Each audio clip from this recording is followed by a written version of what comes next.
Ça filme là? J'enlève mes crocs. Vas-y, enlève-les. Je vais mettre mes Nodaletto. Vas-y.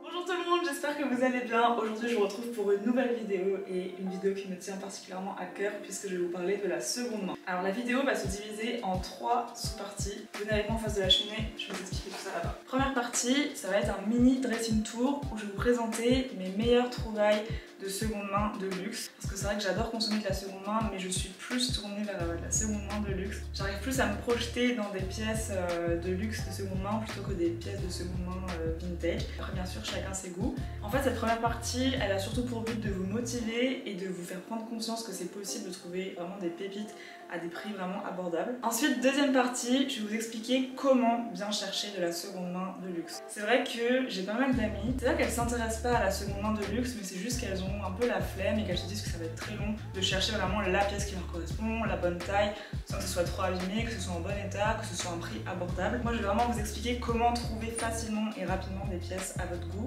à votre style et à des prix abordables. Et enfin, troisième partie, je vais vous expliquer un peu mon parcours et comment moi j'ai fait pour passer d'un dressing full fast fashion à un dressing avec des pièces de seconde main de luxe. Et vous verrez, j'ai vraiment réduit la taille de mon dressing parce qu'avant j'avais beaucoup trop de vêtements et maintenant j'ai moins de pièces, mais vous verrez c'est vraiment des belles pièces et je sais que je vais les garder longtemps. J'espère que ça va vous plaire. Aussi je voulais vous dire que si ça vous intéresse, je ferai une vidéo spéciale sur les marques éthiques parce que là je vais parler de seconde main, mais c'est vraiment différent des marques qui proposent des vêtements neufs mais des marques éthiques que je consomme. N'hésitez pas à me dire en commentaire si une vidéo sur les marques éthiques vous intéresserait. Donc voilà, sur ce, on va démarrer la vidéo. C'est parti, let's go dans mon dressing. Suivez-moi. Le look, tu montres pas le look? Ah oui, alors avant qu'on démarre, je vous montre ma tenue. Louis a insisté parce que je suis habillée en full Louis. Une petite chemise comme des garçons vintage que tu as trouvé sur Vinted avec un petit col très pointu. Ensuite j'ai un gilet sans manches en laine Lacoste vintage, aussi trouvé sur Vinted. J'ai un jean large aussi à Louis, c'est un weekday il me semble. Et mes Nodaletto, c'est les Bula Corta Ceramica si je dis pas de bêtises. Petite bague Courbet qui est réglable. De l'autre côté, c'est une marque qui s'appelle Camille Bring, je sais plus exactement. Petit bracelet, l'atelier VM, il n'y a pas de fermeture, genre c'est un bracelet que vous soudez. Bracelet Courbet assorti à ma bague. Et ça, c'est un petit médaillon de baptême. Mais arrête, Louis! C'est parti, let's go dans le dressing.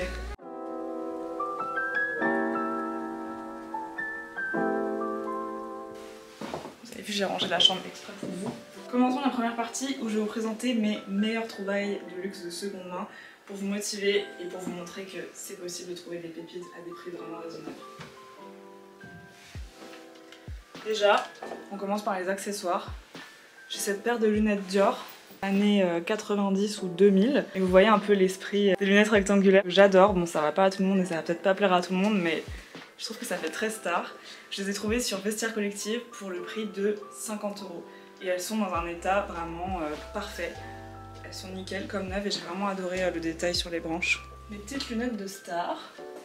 Pour continuer avec les accessoires, je vous avais déjà présenté ce Fendi dans la vidéo de Gaëlle, mais je tenais vraiment à vous le remontrer parce que ce sac incroyable m'a coûté seulement 600 € pour un Fendi baguette avec des sequins, des perles. C'est vraiment rien du tout, en plus j'avais une carte cadeau donc au final j'ai vraiment payé que 100 € de ma poche. J'étais trop contente. Après il faut savoir que quand vous achetez de la seconde main de luxe, il faut s'attendre à ce que l'article est déjà vécu. C'est juste qu'il y a quelques perles qui sont tombées mais ça se voit même pas. Et quand j'ai reçu le sac, il y avait aussi des perles en rab que je pouvais rajouter. Pour vous dire, ça ne m'a rien coûté parce qu'il y a des Fendi comme ça qui coûtent plus de 2000 €. Et encore je suis sûre que c'est possible d'en trouver des moins chers. Ensuite, deuxième sac que je voulais vous présenter, c'est mon premier sac de luxe et donc c'était un sac de seconde main. Alors c'est ce sac Louis Vuitton que j'ai acheté dans une boutique à Amsterdam et qui m'a coûté 300 €. Je trouve que c'est vraiment raisonnable pour le modèle et surtout pour l'état. Comme vous voyez, il est juste un tout petit peu décoloré en haut et en bas. Moi ça me dérange pas du tout. Je le trouve sublime. Et ici, la dame m'a expliqué que c'était pour mettre les clés et donc il s'ouvre comme ça. Voilà, donc ça c'était vraiment mon premier sac de luxe que j'avais acheté en voyage avec mes parents à Amsterdam. J'étais trop contente. Enfin, je l'ai vu dans la vitrine et je me suis dit waouh, il est trop beau. Enfin, je pense que vous avez remarqué que j'aime les sacs assez. Enfin, j'ai pas beaucoup de sacs basiques finalement. J'ai pas mal de sacs assez forts, assez originaux, avec des perles, avec plein de couleurs. Et du coup, j'ai vu ce sac, je me suis dit Clémence, let's go. Je voulais aussi vous présenter un sac qui me tient particulièrement à cœur. Je ne connais pas son prix parce que c'est un cadeau de Louis, mais je sais que c'est un sac de seconde main et qu'il l'a eu sur Vestiaire.co. Et le connaissant, parce que je l'ai quand même converti à la seconde main et à fouiller un peu pour trouver des prix intéressants, je pense qu'il l'a pas eu pour très cher. Et donc, c'est un sac en toile Dior. Regardez les détails, c'est trop mignon. Et en fait, il y a le monogramme sur la toile, comme ça, en noir sur noir. Je trouve ça trop beau. Super pratique. Hop, il y a juste un petit zip. Je le mets comme ça. Il est trop beau, il passe avec tout. Enfin, je l'adore, je trouve magnifique. Donc merci Louis. Une estimation, genre je pense, moins de 200 €. Est-ce que je me trompe? 600. N'importe quoi. Si. N'importe quoi. Si. Arrête, tu me fais une blague. Je me suis fait arnaquer. Hein? Mais non, mais je sais que tu me fais une blague. Je me suis fait arnaquer, je crois. N'importe quoi. Non, en vrai, est-ce que tu l'as eu entre 200 et 300 €? Moi. Moins de 200 €? Oui. Moins de 150 €? Je crois, oui. Ah ouais, donc bon, en vrai je pense que c'était une bonne affaire. Ensuite, je continue avec les accessoires avant de vous montrer cette partie-là. Suivez-moi. Ma petite boîte à bijoux qui vient de chez Le Tanner, qui est trop belle. On peut vraiment tout ranger dedans. Et en fait, il y a même une toute petite boîte comme ça qu'on peut emporter en voyage, qui se détache. Il y a plein de rangements, c'est trop pratique. Mais bref, je voulais vous montrer cette jolie bague Dior. C'est pas de la haute joaillerie bien sûr, c'est un bijou qui est fantasy. Je trouve les détails magnifiques avec la petite clé et le petit dé, la forme en cœur, enfin j'ai vraiment adoré. Cette petite bague m'a coûté 80 € et même pour une idée de cadeau et tout, je trouve ça trop bien. Je cherchais des jolies bagues Dior et je suis tombée sur celle-ci, elle est superbe. Ensuite, j'ai une ceinture à vous montrer, c'est une de mes ceintures préférées. Je vous présente ma ceinture de Totally Spies, ma ceinture Gucci trouvée sur Vestiaire.co pour un prix de 180 €. Je pense que le prix de vente neuf était beaucoup plus élevé, faudrait que je vérifie. J'étais trop contente et je trouve les détails magnifiques. Donc comme vous voyez, il y a de la toile beige avec le monogramme un peu en doré. Et donc le cœur, enfin j'adore, je la trouve vraiment trop belle. Je pense que j'aurais pu la négocier encore moins cher, mais vu son état, c'est comme si elle était neuve quoi. On passe à côté, je vais vous montrer mes vêtements. Mes meilleures pièces que j'ai réussi à dégoter pour pas cher. Je vais commencer avec deux pulls, vous allez halluciner. Il y a ce pull, ce petit pull Saint-Laurent que j'ai eu chez Palace Callas, je sais pas comment on dit. Je l'ai payé, tenez-vous bien, 30 €. J'étais trop contente et comme vous voyez c'est un pull qui est assez simple et comme ça quand je le porte on peut pas forcément deviner que c'est un Saint-Laurent mais justement c'est ça que j'aime. De me dire que moi je sais que j'ai trouvé une pièce à un prix vraiment raisonnable, moins cher qu'un pull Zara et qu'en plus c'est un Saint-Laurent, enfin voilà je trouve ça trop bien. Et toujours chez Palace Callas, il y a une semaine ils ont fait des soldes et j'ai trouvé ce pull Prada rouge. Enfin, la laine est très fine, il est trop beau et pareil il passe avec tout, enfin je le trouvais trop mignon. 30 € également. Ces deux pulls là à 30 €, un Saint-Laurent, un Prada. À vous de me dire lequel vous préférez, mais moi je trouve qu'en tout cas ce sont des bonnes affaires. Aussi une de mes pièces préférées que j'ai eu il n'y a pas très longtemps, c'est ce top Paco Rabanne vintage que je portais dans ma dernière vidéo. Je l'ai trouvé sur Vinted pour 23 € précisément. Regardez comme il est beau. Donc il y a juste des petits détails, il y a des petites perles qui sont tombées. Il est tellement fragile pour vous dire, je pense que ce top il est plus âgé que ma mère. Pour vous expliquer comment je l'ai trouvé. Alors justement j'étais chez Palace Callas, j'étais en train d'essayer cette magnifique robe Paco Rabanne vintage, trop belle.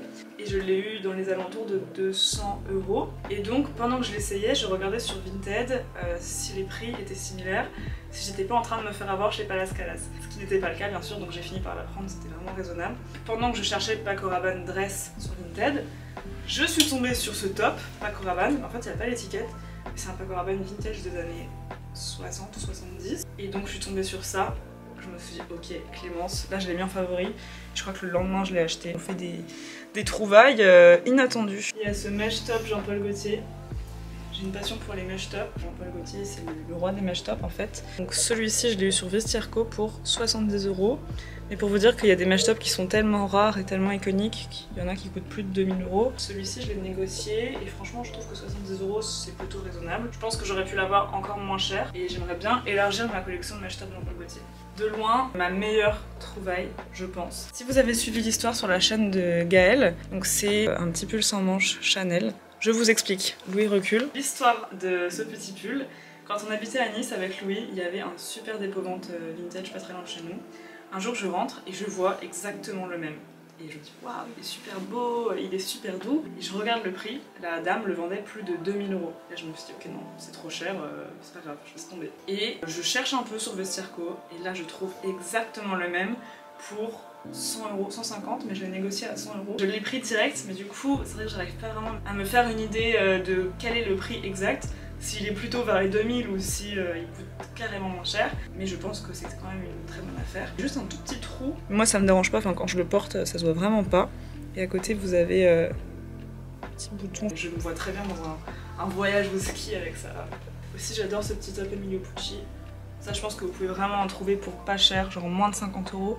Celui-ci je l'avais payé 70 €, mais je pense que vous pouvez en trouver des encore moins chers sur Vestiaire.co ou même sur Vinted. Pour finir, je voulais vraiment vous montrer ces bottes Dior que j'ai eues vers décembre 2021. Je cherchais des jolies bottes en cuir et j'ai trouvé celle-ci. Enfin vraiment, j'ai pas hésité une seule seconde. J'ai réussi à les négocier à 150 € et elles sont comme neuves. Je pense que vous voyez un petit peu la qualité du cuir, il n'y a pas une seule égratignure. Je pense que la personne d'avant a vraiment dû en prendre bien soin. Et elles sont vraiment incroyables, je les avais montrées en story sur Instagram. Et je les avais montrées en nature morte, et les gens n'avaient pas trop réagi. Je les ai montrées portées en story, et les gens disaient waouh, en fait ça rend super bien. 150 €, dites-vous qu'il y a des bottes jaunac qui coûtent plus cher que ça. Hein. Je dis ça, je dis rien. Je pense qu'on a fini avec la partie 1. On passe à la partie 2. C'est parti.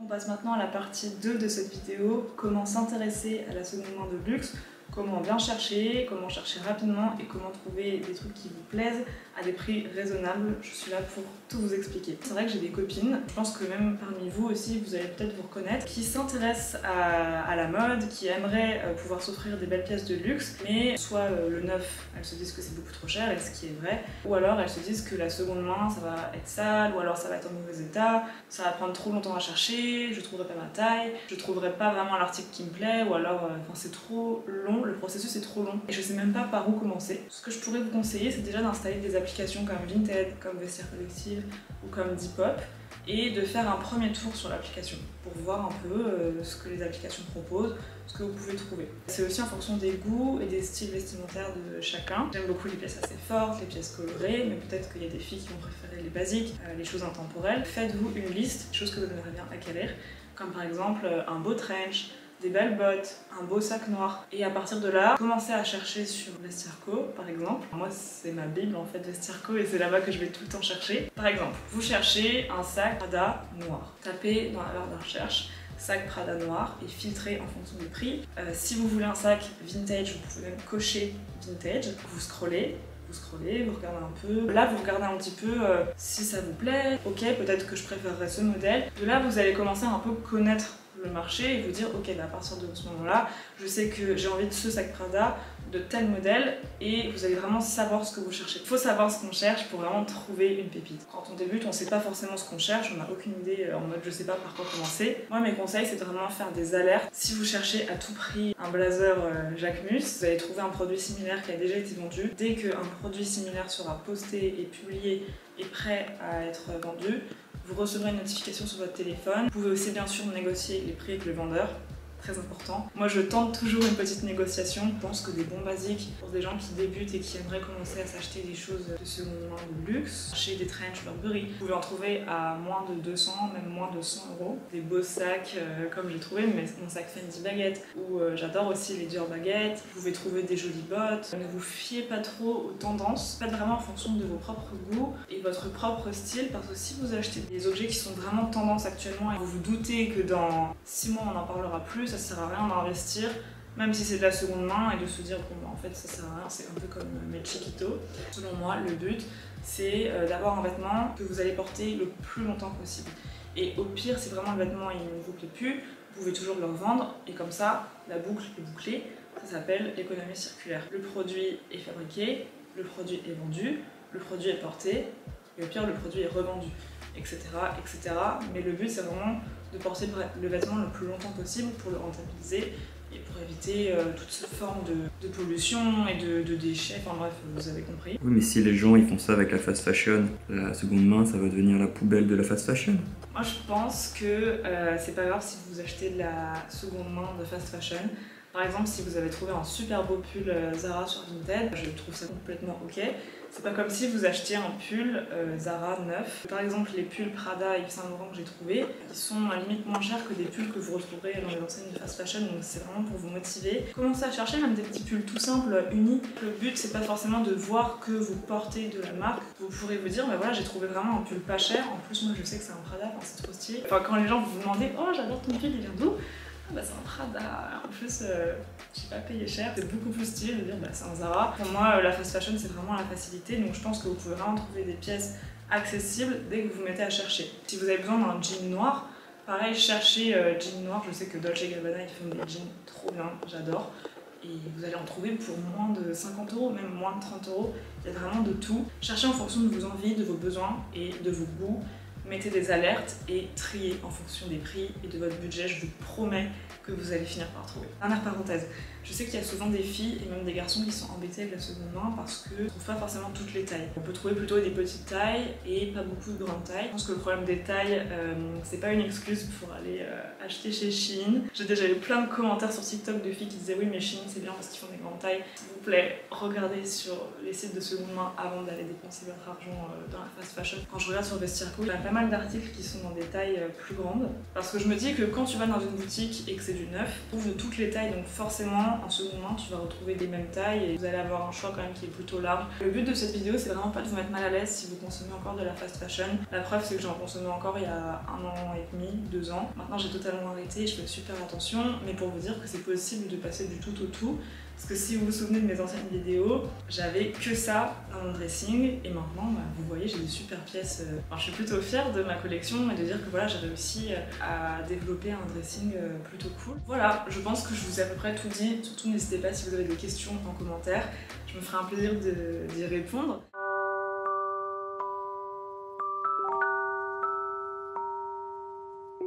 On passe à la troisième et dernière partie de cette vidéo où je vais vous expliquer comment moi j'ai fait pour passer d'un dressing full fast fashion à le dressing que vous avez vu tout à l'heure. Comme j'ai déjà expliqué dans ma précédente vidéo, vous savez que j'ai fait un stage dans un bureau de presse qui s'occupe de marques de fast fashion comme Boo, Asos et Nasty Gal qui m'a ouvert les yeux. À ce moment-là, dans mon dressing, il n'y avait vraiment que des pièces de fast fashion, si ce n'est peut-être une exception, un manteau, une paire de chaussures. Au moment où les scandales ont explosé sur les Ouïghours et même sur les conditions de travail, ce qui se passe en Inde, ce qui se passe en Chine, ce qui se passe au Bangladesh, dans plein de pays. Ça a été vraiment médiatisé à fond sur les réseaux sociaux, tout le monde en parlait, tout le monde savait et je me suis dit j'ai pas envie de faire l'autruche et de continuer à vous présenter des tenues de fast fashion. Moi me faisant de l'argent mais en attendant il y a des pauvres gens qui souffrent derrière et qui gagnent même pas 1 € par jour. Je dis Clémence, tu vas changer ton dressing.